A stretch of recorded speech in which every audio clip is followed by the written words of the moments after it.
for education about asexuality. So hit that bell icon after you've subscribed right now so you never miss an episode.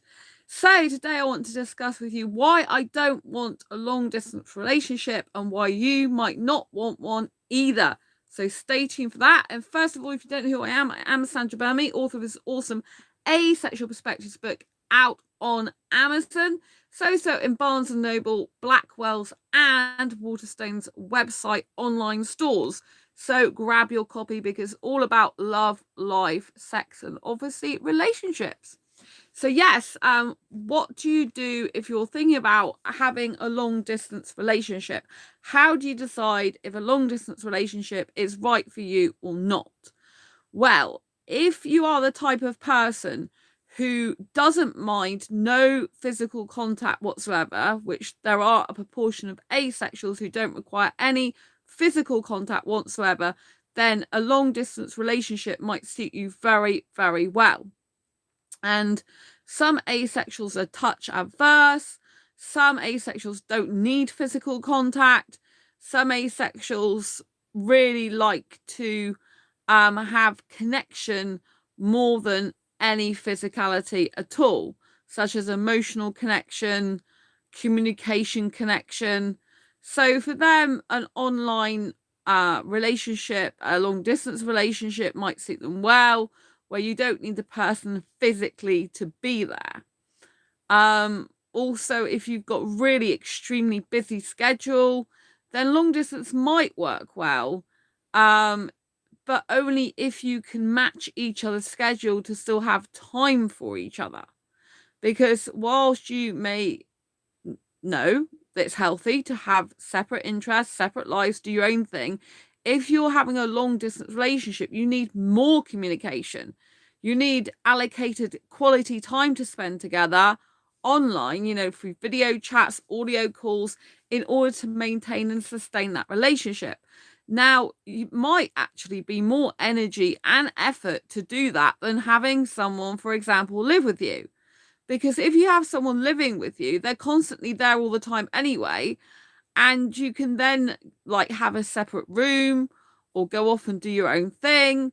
And the rest of the time they're there rather than having to fit them in as and when you can around your own schedule. You're already there with them, so you don't kind of have to need to worry about it. It's one less thing to worry about. However, if you don't want to actually live with a person, then you could have a living apart together relationship. But most people who have a living apart together relationship live around the corner from each other. This is not the same as a long distance relationship. A long distance relationship would be where there's a good amount of distance between you and where the other person lives. And so therefore you'd have to commute to see them, or they might be in another country entirely. They might be halfway across the world. And so this makes it a lot more difficult to see each other. So if you are a person like me who needs physical touch, despite the fact you're asexual, you still need physical touch, then it's not a good idea to have a long distance relationship unless it's within your own country and you can have regular time with that person. So for me, my top love language is quality time. And ideally, I'd want to spend quality time with the person in person, not just online.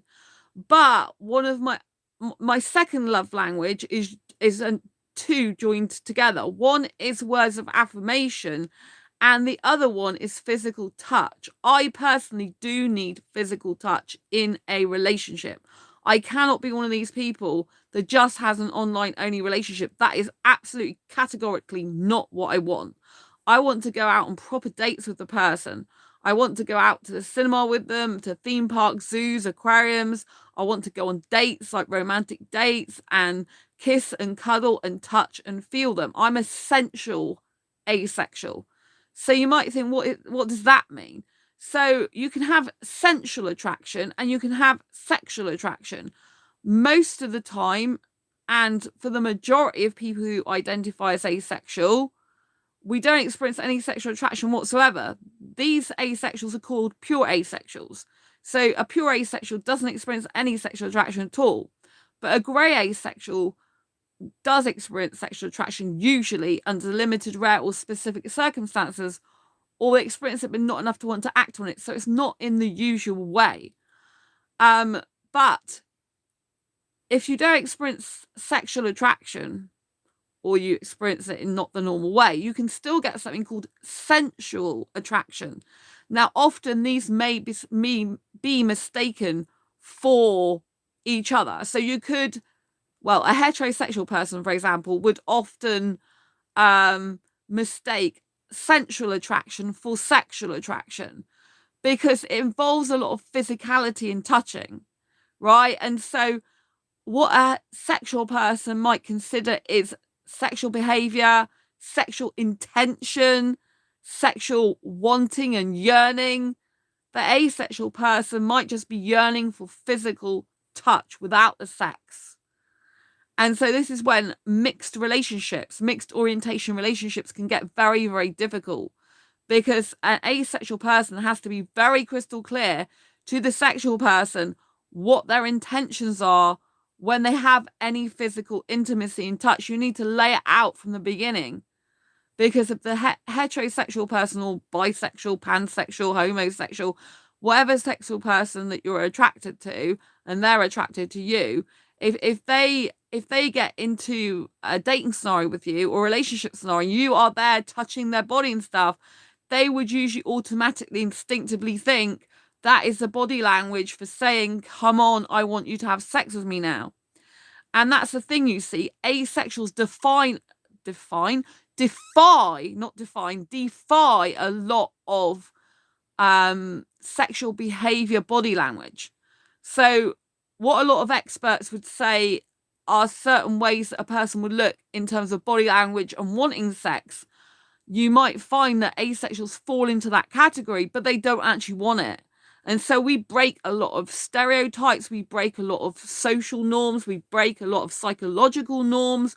We, like body language is something that psychologists study, psychiatrists study at a high level, but when you're asexual, you tend to break a lot of those rules, break a lot of those conventions.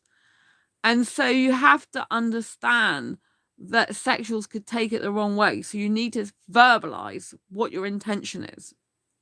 So because I like physical touch, I cannot be having a relationship with someone in another country, because I need to kiss the person, cuddle the person, hold their hand, stroke their hair, stroke their face, stroke their shoulders, sit on their lap, all this type of thing. I need that in a relationship or dating scenario. I don't do as much with, because dating scenario for me is not the same as being a relationship.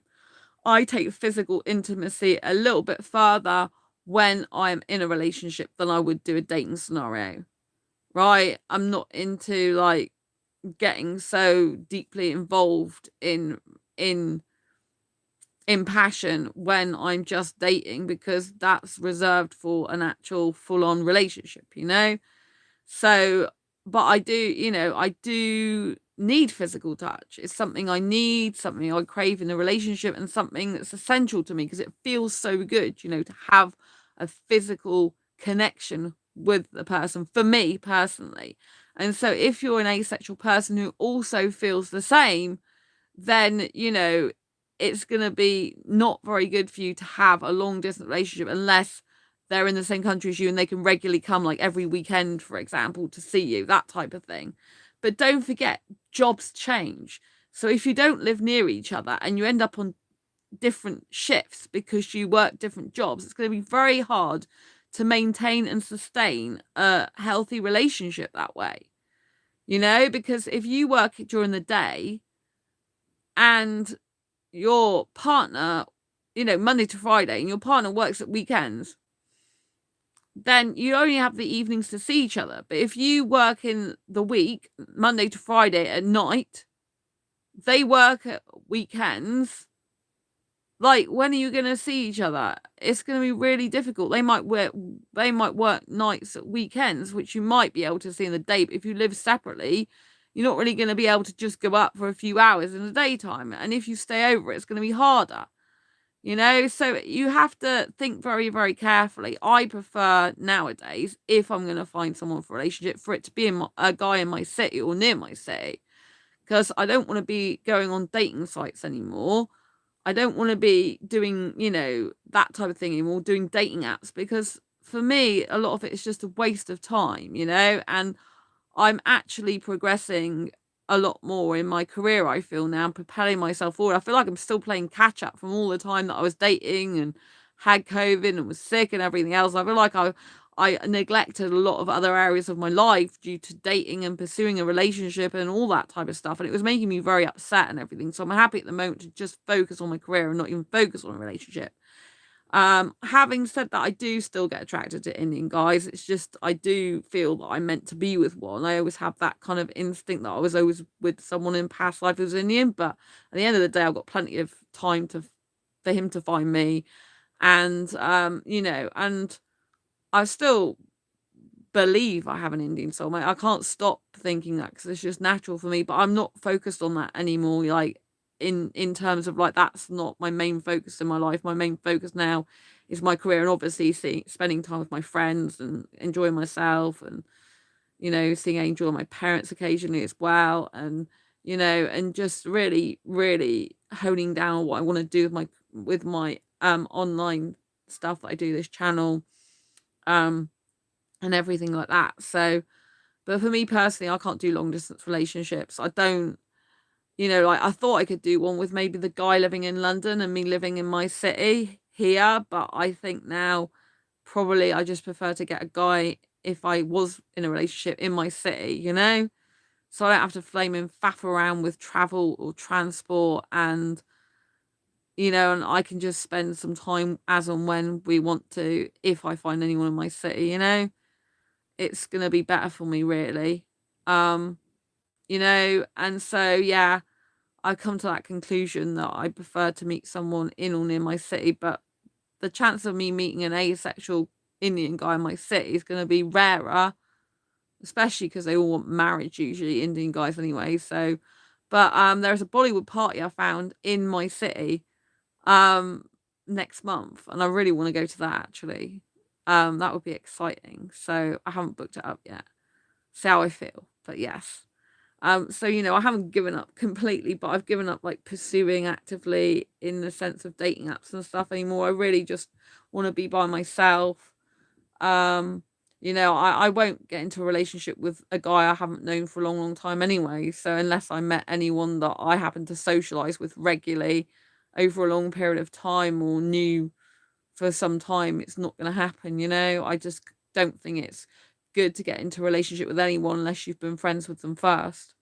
The healthy relationship is based on true bestest friendship, where you care for each other, you are honest, you have the best intentions for each other, you know, your best heart for each other, and you really want to grow together and be caring and committed and loving and sharing and giving and all that type of stuff. And all I kept finding with guys online was not good guys. And a lot of the time, unless you really know the person well and you can tell they're absolutely honest and pure heart, a lot of the time you don't know what you're getting into if you get into a relationship with a person who's really long way away. You have to really know them well and trust them a lot. There are a rare few people I think that you can trust long distance, but one of you or both of you would have to move to the other person's place, or what I mean, be prepared to do that, I think, or at least one of you would need to move, because you can't have a long distance relationship forever unless you're the type of person that's really touch averse and only wants an online relationship. um but yeah, I need physical touch, I need kissing and cuddling, I need a person to be near me so we can actually go on physical dates together, spend quality time in person together. I think spending quality time online is amazing and video chats is great, but I think actually taking that a stage further and having in-person contact is very, very good. It's a completely different feeling and experience, which I really like. And I think it's nice to be there physically for each other in person as well, as much as possible. And you know, you don't really know many, you know, a lot of people online are not really being their true authentic self. And if you do a long distance relationship with someone you've never met before in your life, I think that's not a good thing. I think it's much better to at least meet them once in person before you get into an online relationship, if you're going to do that, because you don't know what they're going to be like in real life. You know, you don't even know if these people or persons married. You know, there's quite a lot of married men that are on the internet or in relationships, like searching for someone to just have an online relationship with while they've got their main relationship, you know. And if you're not into polyamory, then that's basically, you know, like out the question. A lot of the time it's just cheating, and you don't want to get involved with someone like that, you know. And so don't let people fool you, you know. Be very cautious and careful. Obviously there are some long distance relationships at work, and people do actually end up spending the rest of their life together forever after they've had long distance relationships. Personally, I just can't do them. It increases my anxiety as well. You know, usually if I'm not with the person in person, it just increases my anxiety no end. And so, you know, it's not good for me or healthy for me personally. So that's why I don't want to do long distance relationships. But I'm really happy that I'm not pursuing like dating on dating apps anymore and stuff like that. I literally got rid of Bumble. A guy on Facebook dating actually did accept my friend request like 2 months later nearly or more. And I went in the Facebook dating app not to actually reactivate my profile, but just to see my messages, because basically anyone that you matched with before, so anyone that you chose to add as a, you know, wanted to connect with as a friend or more before, can actually still accept you and match with you, but you can't look for any new matches, and new matches can see you. And so I wasn't expecting this guy to accept my friendship request, but he didn't even bother speaking to him, messaging him. I think I just can't be bothered, like, to message him if he can't be bothered to message me, you know? Because it's like, what's the point? If he really liked me, he'd message me, but he hasn't. So I'm guessing he's just friend collecting. Like, oh, I'll accept her after all, you know? I mean, you could argue that I friend requested him, so I should make the first move, but then he's accepted. So, you know, and that was it. Basically, I'm like, oh, right, okay, you just accept and that's it. And don't speak to me. But I guess I could speak to him. I could, but it's just I haven't, because he's probably not going to be the right guy for me, you know? And he lives quite a long way away. So, yeah. And I had a guy on Asexuality message me, which is a dating site for asexuals, but haven't been on there for like over a week now, because the guy wasn't keen on the fact I wrote a long message. It's like, well, at the end of the day, if I did get into a relationship, then it would be with a guy who loved messaging me and communication as much as I did, not someone who goes, oh, that's a long message and has a problem with it. I'm a writer, for goodness sake. If a person doesn't appreciate me taking a long time to write an email to them, they're not going to be the right person for me, because I only want to be with someone who appreciates me for who I am, and who appreciates my communication skills and me spending a lot of time messaging them, you know? If someone doesn't appreciate that, I just give up. There's no point. I might as well message someone who does value my worth, value my time, and value my spending a lot of my precious time messaging them, you know? Anyway, I hope you like this video. I hope it's given you some insight into why you also may not want a long distance relationship. But if you're in a long distance relationship now and it's going good, let me know in the comments below. If you're the same as me and you couldn't do a long distance relationship either, I'd love to hear from you. Pop a comment down below. Don't forget to subscribe and hit that bell icon so you never miss an episode. I'll see you soon in the next video live stream. Lots of love. Bye.